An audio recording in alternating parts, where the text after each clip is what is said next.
Chronicle Network. What's good, everybody? This is Chronicle here for Season 2, Episode 15 of WOTA Wednesday. Of course, this was supposed to be Creo Week, but Akari Takeuchi decided to do something that caught us all by surprise with the announcement of graduating after the spring tour. Of course, you know I can't let that pass up. Being my favorite of the round-headed idols, we gotta talk about it, so let's dive into it. Whoa! What's good, everybody? Seems like we've reached that moment that I didn't think we'd reach this soon, but she's 25 now, so yeah. Akari Takeuchi will be graduating pretty soon. Anybody who's been following the WOTA Wednesday series knows that I've been a huge fan of Akari Takeuchi since before WOTA Wednesday even started. Of course, I had the silly name Jenny Christina Puckett. Some people loved or hated. Long story about that one. But yeah, I can't really say that for me personally, it's gonna be sad to see her go because I left the fandom like way while back and I just peeked in from time to time. But I do kind of wonder what they're gonna do without her. Who's gonna be the leader? Like, who is next in line? Is it Rikako Sasaki? Is it Moe Kamakakuri? I don't even remember who the sub leader was. So allow us to take a trip down memory lane. The first time I ever noticed her was this photo for very obvious reasons, anybody who knows me. And the first music video I remember seeing her in was Dodengaishi.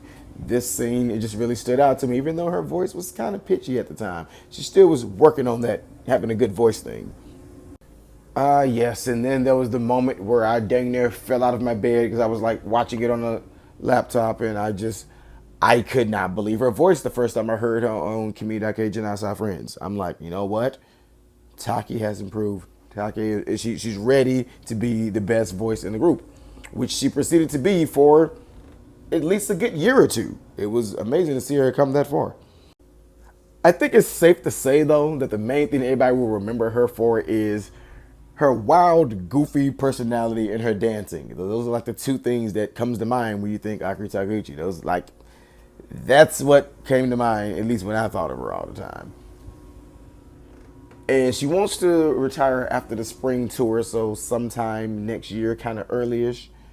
And she wants to do calligraphy, which means I don't think we will see her as much as we see people like, say, Haruno Ikubo, Yuka Miyazaki, people like that. Now, she might kind of go into just hiding or just being away from the spotlight, like Tomoko Kanazawa, who stayed way too dang long, and we don't see her anymore. And Kanan Suzuki, who we don't see anything from her anymore, unless you count that cooking channel where it's very obvious that's her. But yeah, she has definitely left her mark on this group. I would say she was a bigger influence than Ayaka Wada and a better leader. I've said that in WOTA Wednesday Season 1. And I'll say it again. I think she was the best leader that Angerme ever had and one of the best things that could ever happen to them. But I'm guessing the fans, again, I don't really follow the fandom as much. I'm guessing the fans are kind of sad to see her go.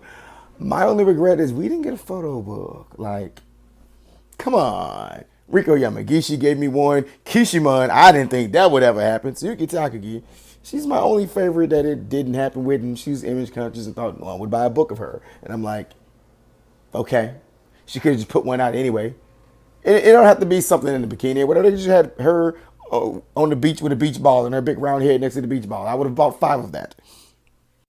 But of course, as it goes with idols and all things idol related, talent comes, talent goes. It's a thing you get used to from time to time. And it's not like Angerme is actually struggling for talent. I mean, they are still the most anime girl-like group that there is. They still have Rikako Sasaki. They still have Moe Kamiko Kurio. They still have not Karen Miyamoto. I'm forever going to call her that. And yeah, they have so much personality. And they have Wakanda. So they got a lot going on. So I don't think they have too much to worry about with her being gone. I think the group is in good hands. I still don't know who the heck the leader is. I probably have to look that up after this and see, because I really don't remember. I seriously. Is it Rikako? It's Rikako, right? It's got to be. Oh my God, can you imagine this group under Rikako? But yeah, that's all I have for this particular video. If you want more and you want my idea of who I think is probably going to be the next face of Angerme with Akari Takeuchi being gone, check that video out. I mean, it's been there for a minute. Go ahead. You know you want to click it.